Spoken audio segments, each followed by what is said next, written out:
I'm David. I'm a PhD student at the University of Toronto, supervised by Sanja. And today I'll be talking about our initial efforts to overcome data scarcity in deep learning. I'm not saying by any means that we have solved the problem, but it's just basically our initial effort to get there. So I would like to start talking about the remarkable breakthrough that have been achieved with deep learning in the last year, starting with handwriting recognition, like object detection, machine translation, and even AlphaGo. We have seen neural nets achieving human-level performance, if not better, in most of these tasks and in many more. But specifically, I would like us to focus and think a little bit about the contributors to this success.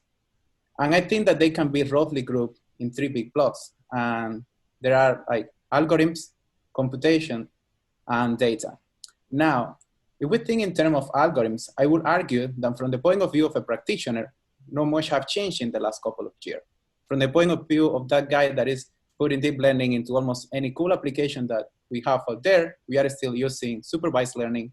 We are still using COMNets. The networks may be fancier, deeper, and more engineered, but still are COMNets. And we are still training neural networks with gradient descent.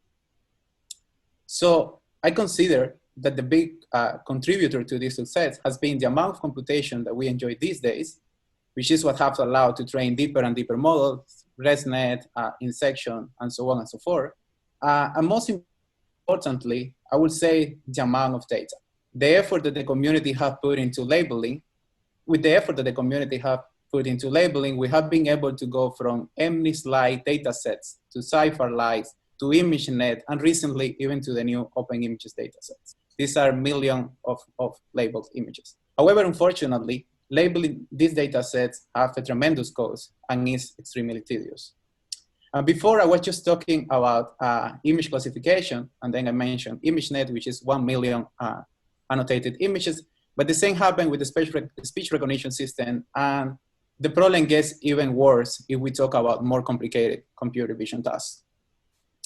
In particular, labeling data for computer vision tasks such as semantic or instant segmentation is known to be extremely expensive and time consuming.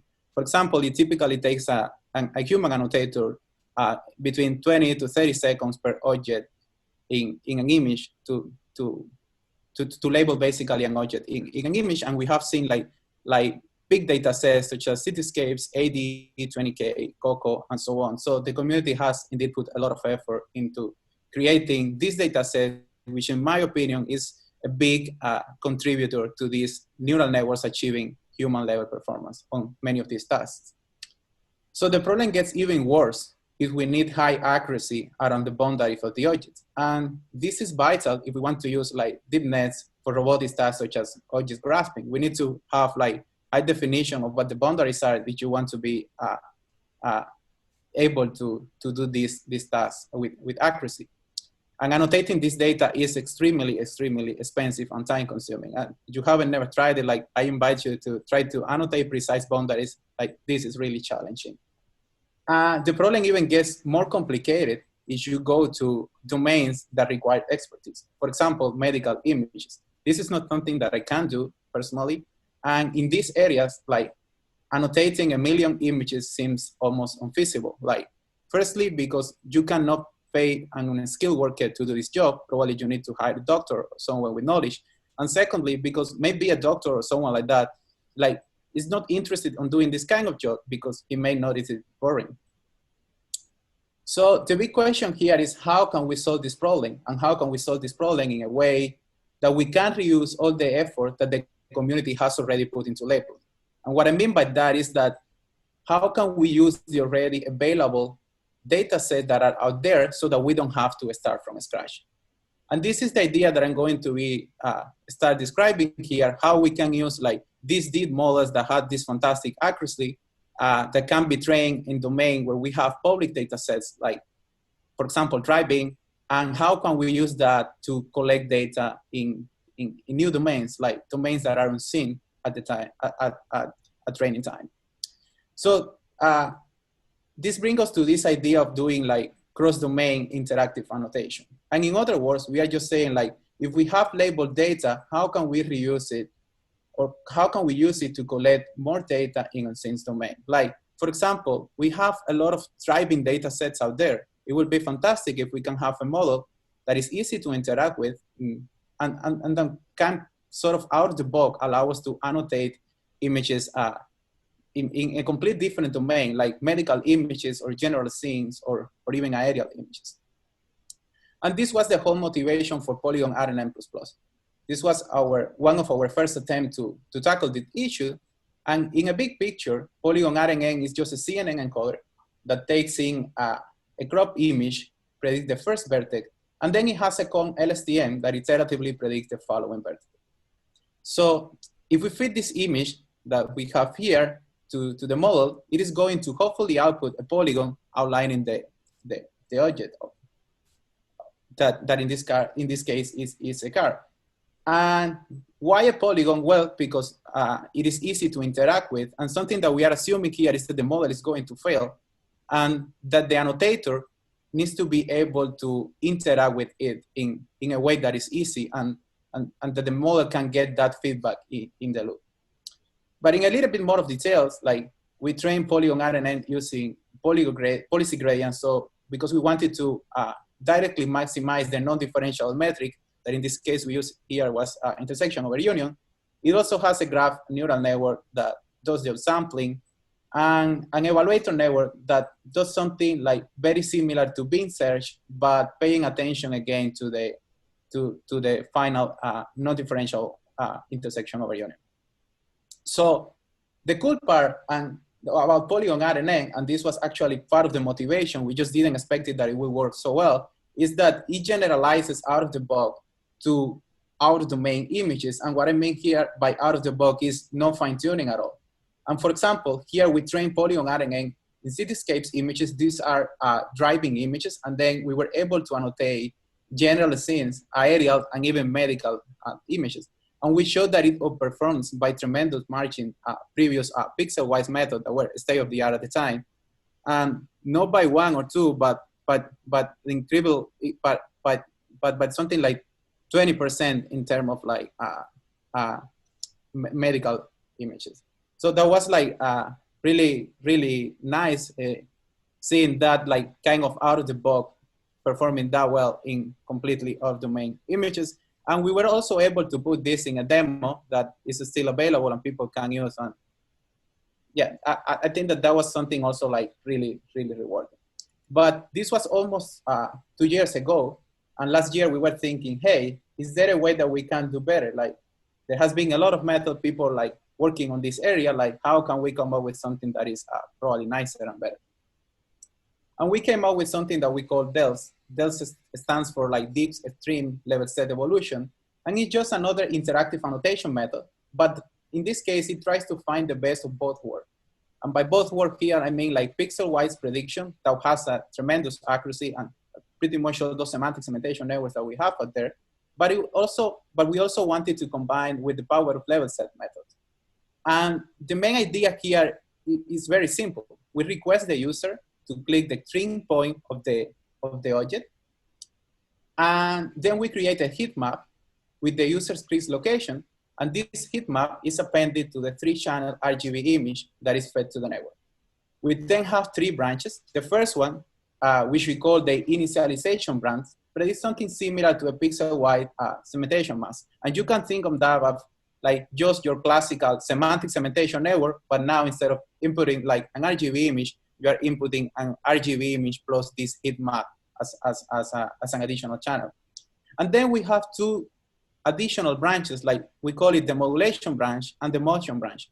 The modulation branch is, which I'm going to define in a minute, is just like how to, or where are the areas that we are going to allow this initial prediction to evolve. And by evolve here, I mean like we want to be able to get this rough prediction and move in a way that stick to the boundaries. And how we're going to move? Well, by using this vector field that we are predicting here with the motion branch. So we are putting this, if you're familiar with level sets, like these are basically the 3 terms of the level set formulation, which is just an iterative way to stick or improve the accuracy around boundaries of this initial semantic segmentation mask. So we compare with previous state-of-the-art method, and we got like a tremendous boost in performance, mostly around the accuracy in the boundary, which is basically what we are hoping to improve here. So so far, by the way, is there any questions so far? Okay.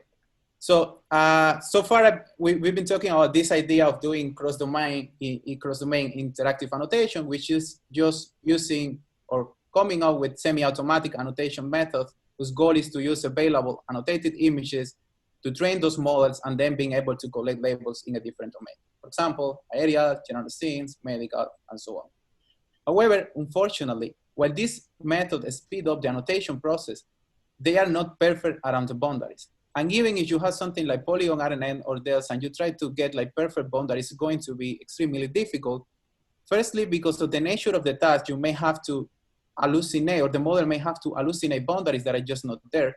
And secondly, because the model may be jumpy around those particular places. So in other words, the idea here is like annotating boundaries is extremely hard. And given this difficulty, most of the annotators trade off efficiency with accuracy. And just to give an idea of how imprecise current data sets are, here we are seeing annotated images from a popular data set. And we can see that they are extremely noisy. And I assure you that these are not the worst two examples on the data set. So the data set that we have out there, most of them, particularly for this task of like boundary detection or even semantic segmentation, if you look at the boundaries, they are extremely noisy. And one solution here could be let's annotate to perfection, but I've been arguing like that this is extremely hard, time consuming, and even if we use our own semi-automatic annotation tools, this is going to be like very, very hard. So a natural question could be, well, how important is this? Can we use this in precise annotations anyway, train a network? Then let's see what happens. Like maybe we can get away with these traits in efficiency that people have been, the annotator has been like kind of trading while they are annotating images.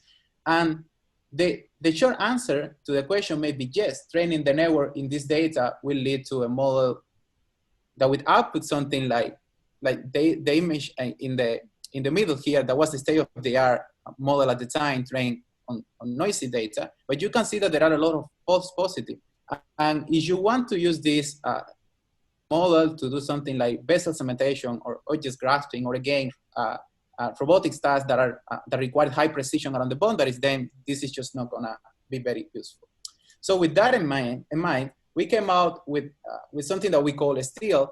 And a STIL is just a framework to learn from noisy annotation. Here we are seeing a comparison of the state-of-the-art at the time and our method. And it's exactly the same architecture, the same noisy data set. We are just changing the way that we are optimizing the network.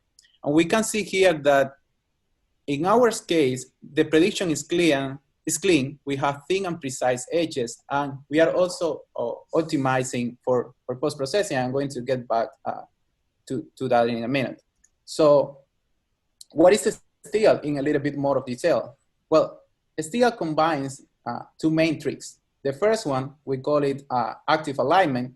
And with active alignment, we are aiming to reason about real ground truth boundaries during training. And this is done by, again, using a level set formulation that turns the optimization problem into a dual optimization one. So firstly, we are using level sets to refine the given ground truth, the noisy one, and then we use gradient descent to date the weights of the network using the improved ground truth.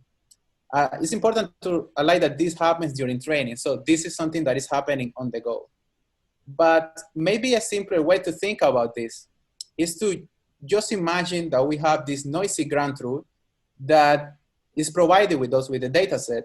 And now this noisy ground truth, we are letting it during training to evolve towards areas where the network prediction is very confident. And since let me basically show here an example. Like this will be like the initialization, the noisy ground truth. And during training, this is happening step by step. You are kind of sticking to the boundaries. And I said before that we are going to do this by using they provide the ground truth as the initialization of our level set, and then letting those boundaries evolve toward areas where the network is very confident.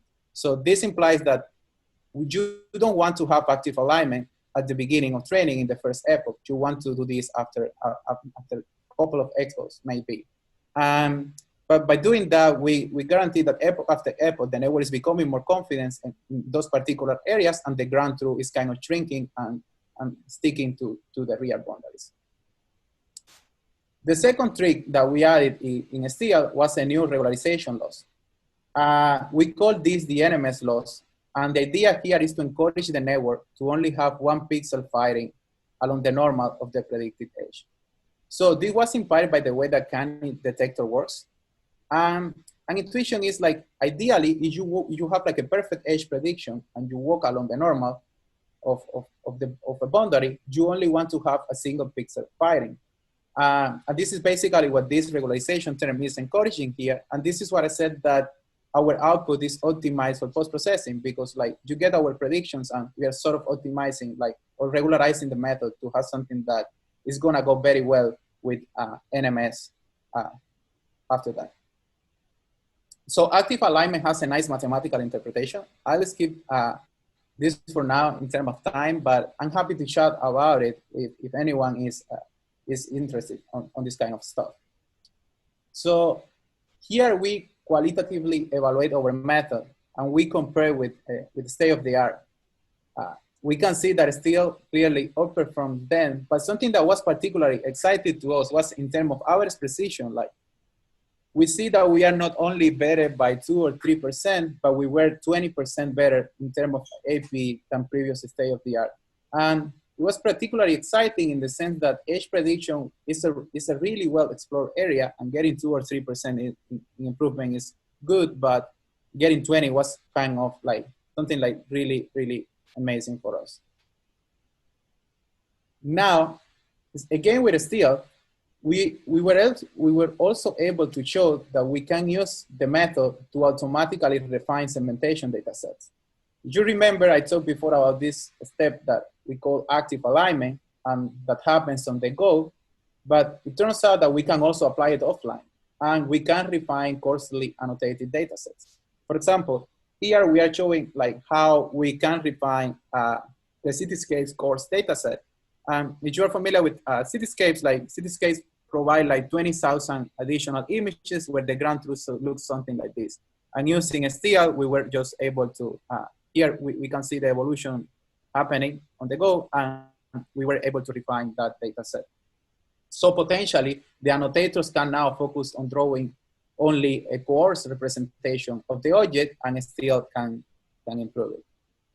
We released this code, and using our method, we then got the Cityscape coarse training set, and we refined it. The Cityscape coarse training set, as I said before, are 20,000 images that are provided with Cityscapes, and the ground truth looks something like this image on the left. And then using STL, we improve it to something that looks like the image on the right. And something that was like really rewarding for us was to see that after we released this, we went to the Cityscape benchmark, and we saw that pretty much all the winning entries on that benchmark were using our refined ground truth. So that was like sort of nice, because we sort of see like, oh, this is cool. Like the community is basically using our data to sort of hammer the benchmark. But following up on this idea, we there were wondering whether we can design an architecture that exploits these high quality annotated images. And in particular, an architecture to do semantics segmentation. And just to introduce a little bit this, like in classical image segmentation methods, we usually have this big network where a dense representation of the image like flows from layer to layer. And by dense representation here, I mean that the color, the light, the shape, all the information goes together. And at the time, there was this like nice clear paper that was saying that neural nets are biased toward texture. And then we were thinking, hey, what if we can create a stream that only focuses on shape? And by shape here, I mean boundaries. And since we have high quality boundaries, maybe we can supervise this. And then we can sort of bias this network toward shape as well. And this is exactly what we did here. We created like what we call the shape string, which is a very lightweight lane that is running in parallel with the regular string. The regular string is just your classical backbone. We define something that we call the gated convolutional operator, which is basically defining the way that information is propagated from the regular string to this new shape string.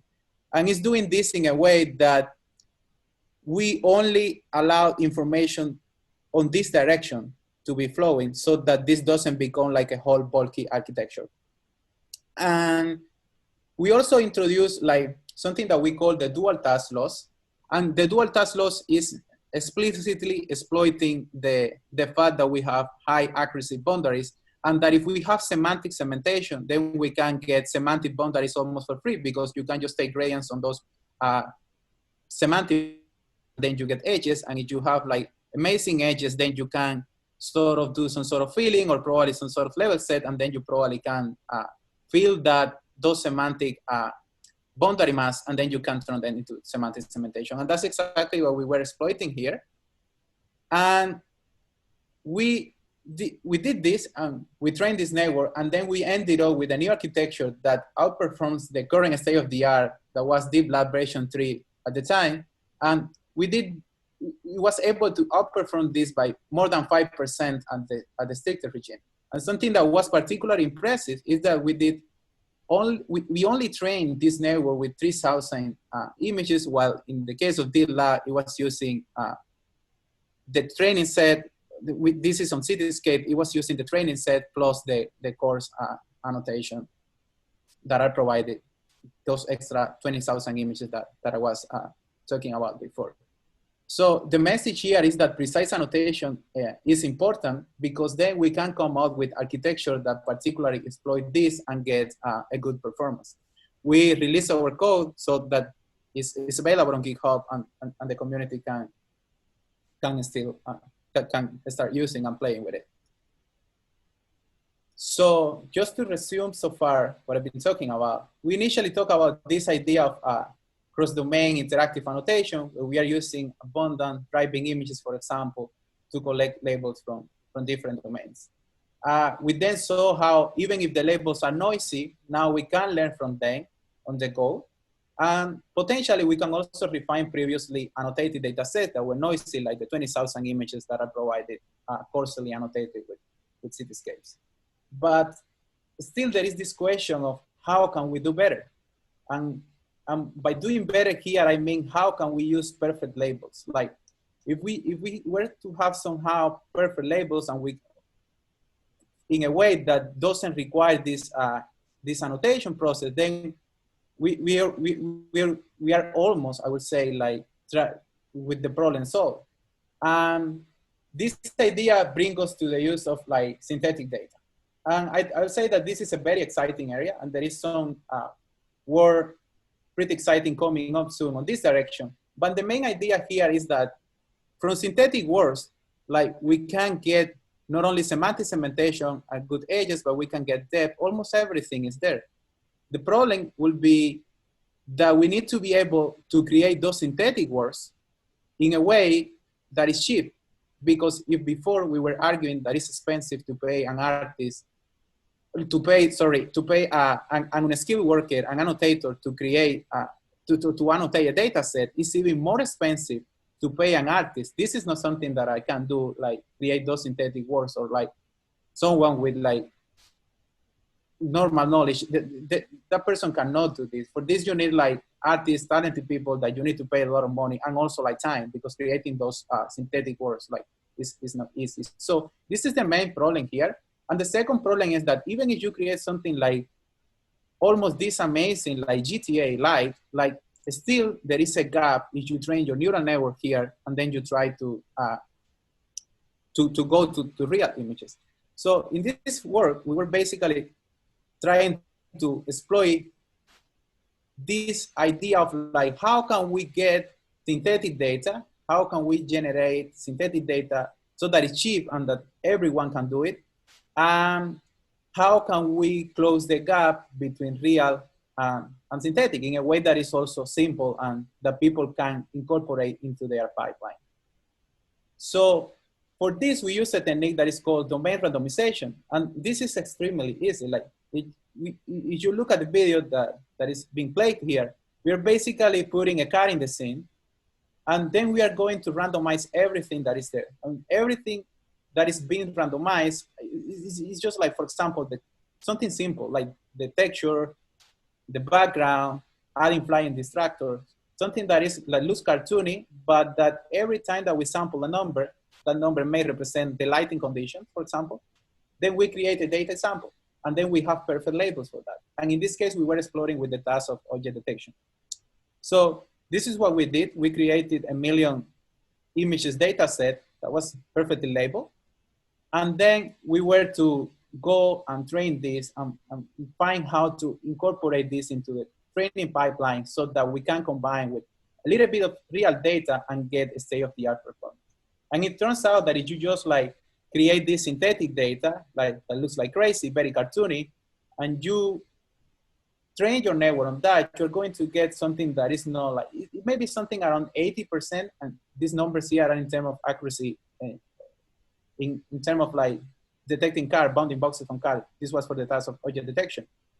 You're gonna get a good performance, but it's not close to a state of the art. But what was really surprising is that if you find a way to do this mixing when you're doing the pre-training, fine-tuning, then you can get away with performance that are comparable to a state of the art using this cartooning data.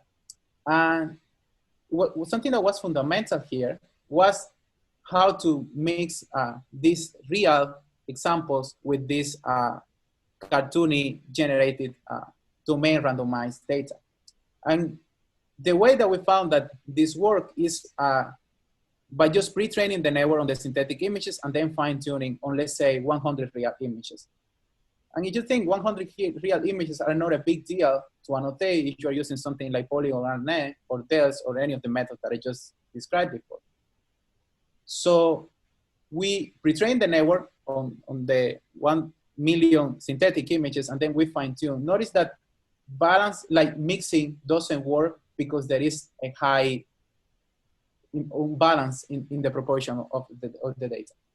And the second trick that we used here to make this to work was to change the way that gradients are propagated through the network by introducing different multipliers for the last 2 blocks and the early layers. So the intuition is that we want to update the last layers of the network faster than what we are updating the rest of the network. And with those 2 simple tricks and a couple of 100 real images, we were able to get, with this cartoony data, state-of-the-art performance in the task of like object detection. So there has been a lot of follow-ups on this direction. This is a project that was done at NVIDIA. We care a lot about like synthetic data and the use of synthetic data and simulated works. And then we came up with something that we call like structured domain randomization.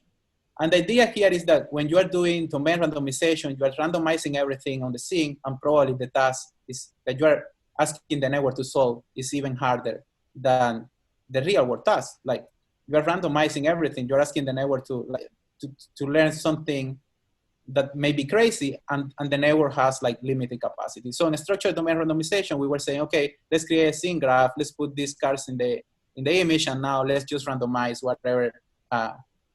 whatever makes more sense. For example, the color of the car. However, this requires a lot of this requires somebody to create then this scene graph that makes sense, these buildings and so on, and it's expensive. There has been another follow-up on this, which was a meta scene that we submitted to ICCB last year, and basically tried to learn this distribution, the parameters of the scene from data. So any questions so far? Okay, so just to put it all together, we were at the beginning talking about this, again, this idea of cross-domain interactive annotation. Then we were talking about how to learn from noisy data and how to make this in a way that is interactive. And then how to be able to refine data sets that were previously annotated. And now how we can incorporate synthetic data into the training pipeline in a way that is cheap and that doesn't require so much effort. So if we were to, for example, if the current scenario that we have right now, if like we were to be like a machine learning scientist and we are given this particular task, and then we need a data set for, and what we can do basically now is like, we can go and annotate my own data set. For this, we can use something like Polygon, RNN, or DELS.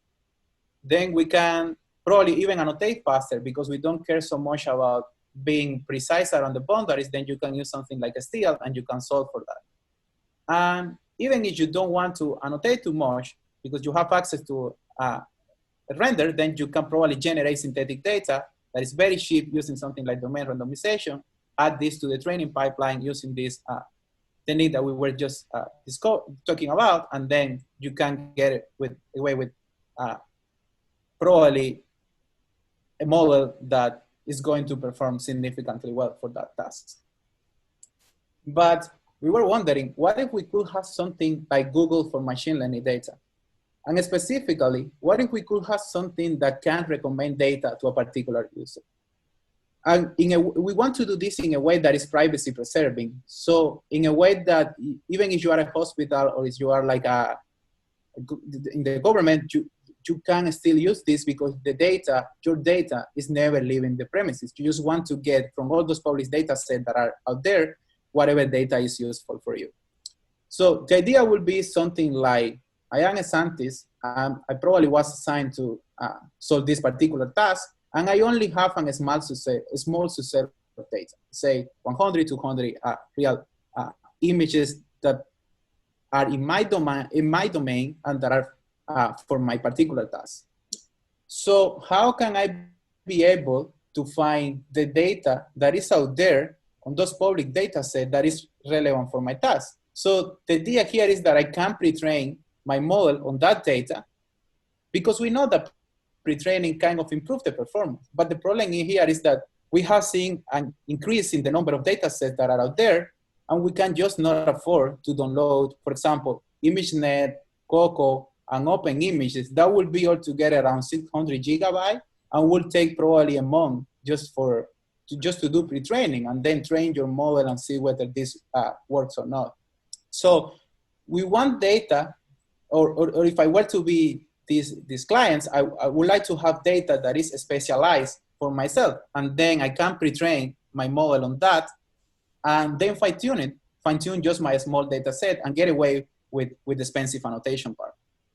So this is what we did in this project that we call the Neural Data Server.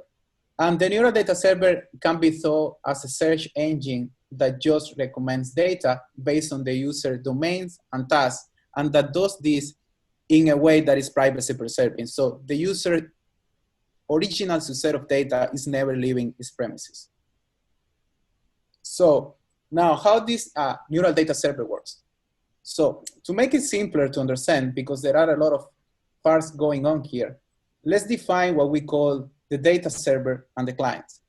The data server will be the place where the data is being indexed. And notice that we do not store the data sets. We are just indexing them. So we are not storing the data set in our end, because that will be expensive for us and that will have like probably implications.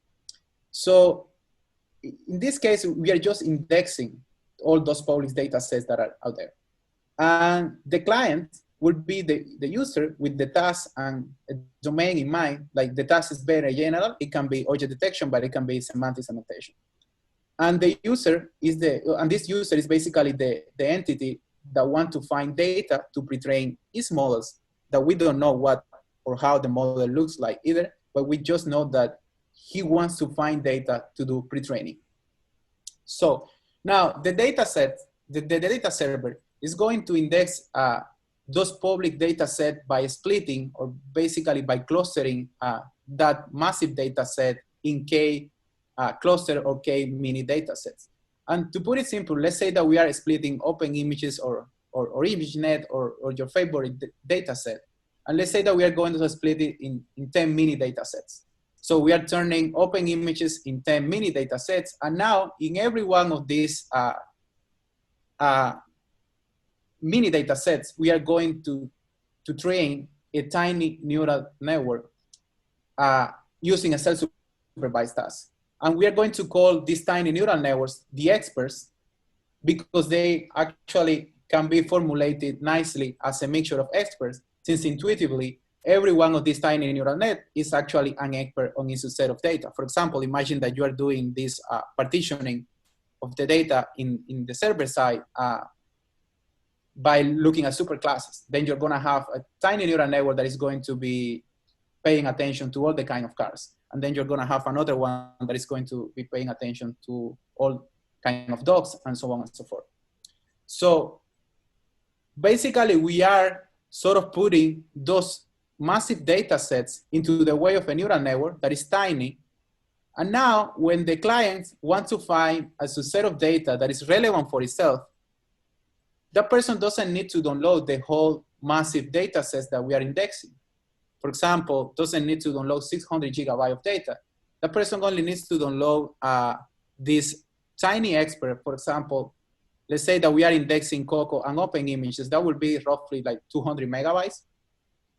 And then the client is going to download those experts, those 200 megabytes, and is going to evaluate the performance of these experts on his images, those 100 images that he has from for his own task on a self-supervised task. And it's important to highlight that it's in a self-supervised task because we don't know like what the clients wants the data for. So it may be semantic segmentation, but it may be object detection. So the output space is also different. And by using this self-supervised task, which in this case we use image rotation, we can have like this big shared output space like that is going to be shared between what we train on the server side or what we train those experts on the server side versus the way that we are computing a statistic on the client side.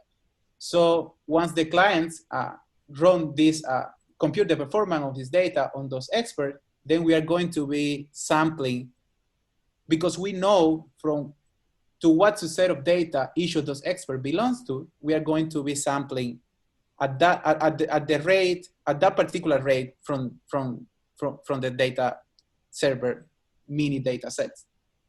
There are a lot of part goings on here, and we did a lot of oblations in the paper. Like you guys can, we can check that, or we can go in more details to that if any of you is interested on this. I'm happy to go more on details on this. But here we are just showing some qualitative and quantitative results. And in the first row, we are just assuming here that the client is Cityscapes. And the person is just finding or wants data from open images and Coco that are the data set that we were indexing in this case, so that that person can hammer those Cityscapes benchmark by pre-training on whatever is relevant and then fine-tuning on the Cityscapes image. Then we also simulate the case where where there is like a small fashion company that is looking for data for its business and then we can see that whatever NDS recommends is from these two massive data set is kind of looks relevant, visually appearing. And it's also like, we also tried this for general scenes in general. But something that was particularly interesting for us here is like, if you look at the amount of data that a person needs to download, if that person is pre-training on Coco plus open images, that would be roughly like 538 gigabytes of data. And if you do that, you're gonna get a performance that is actually worse than if you just download the 10% of data that is most significant for your task. And that 10% of data here means 54 versus almost 600 gigabytes on data, which is kind of like a big reduction in both like storage, pre-training time, and so on. But not only that, you're also gonna get like a better performance, most probably. So we were able to put this and implement this in practice, and you guys can check it out there in the URL that is being displayed here. And probably we will be very happy if anyone can help us to grow this data set, this neural data server, helping to grow with us. But incorporating more data sets. So far, we have Open Images, Coco, and ImageNet, but it will be awesome if we can just incorporate almost all those data sets that public data set that are out there. Since we are not storing the data sets, we are just indexing them. I think that is going to make it like way simpler. So I think that this is all I have here. I'm really thankful for you guys giving me the opportunity to share my work with you. And if you have any question, I'm happy to take it. Thank you. That was great. Yeah, super interesting. Thanks.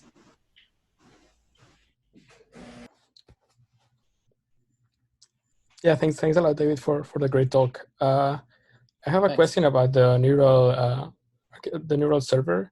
I don't know if you mentioned that, but when you're building the different like clusters of experts, how are you like separate these experts? I assume that it's with the self-supervised task, but you mean like how are we creating the clusters to train the experts on that particular data? That's right. Oh yeah, like we did some clustering. For example, if you have, you can just use something like k-means, for example, based on superclasses. If you have class information for the data, let's say that you have something like ImageNet and then you have classes, you can find the closest images to a particular class, to a particular class using like class attributes. Something very simple like k-means on the feature space of ImageNet will work, and it's what we did here. I see, thank you. And the other thing is, each of these clusters, so all the images within a cluster have the same importance, right? When querying for an index. Yes, that's right. And I think that this is something that we want to work on. Like basically when we are, after we compute the importance of that particular cluster,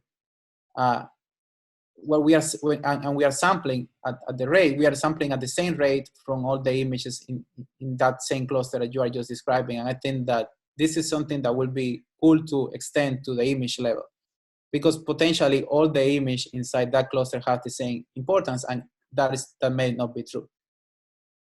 Yeah. Cool, thanks a lot.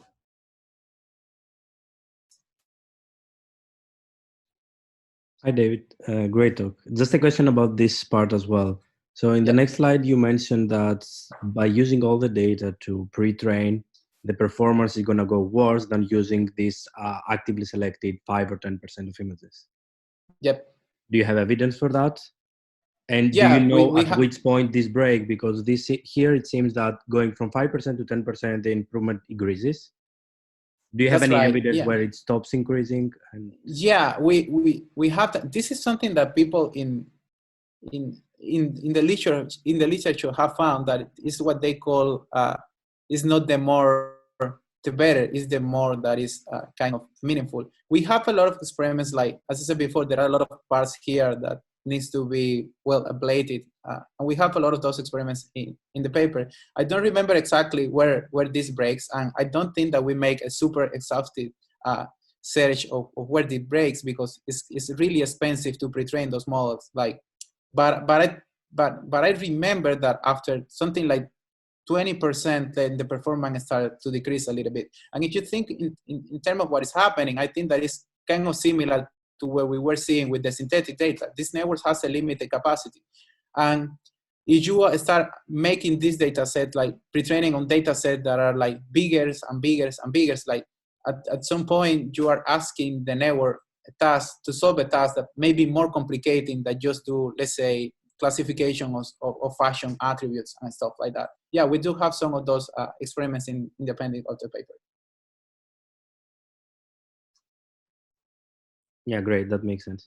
And another question again on the same topic. So that can be solved like by a very, very, very simple baseline where you can, if you have like a target image, you can go and find nearest neighbors on all of these data sets where you have stored everything.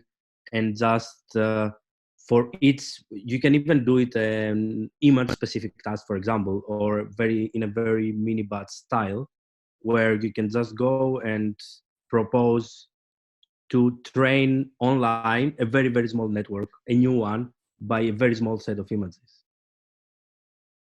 Could it be possible, or could it work? Yeah, and I think that people have play around with this idea of like finding neural neighbors of based on the images. I think that the problem with that will be, in our case, that we want to do this in a way that is privacy preserving.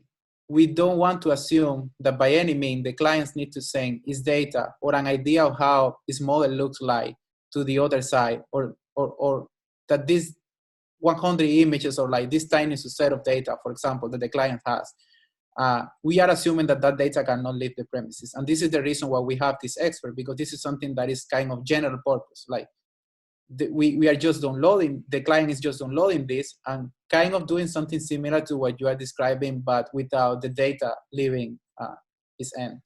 I'm not sure if that answered your questions. Yeah, it definitely answered. Yeah, it makes sense.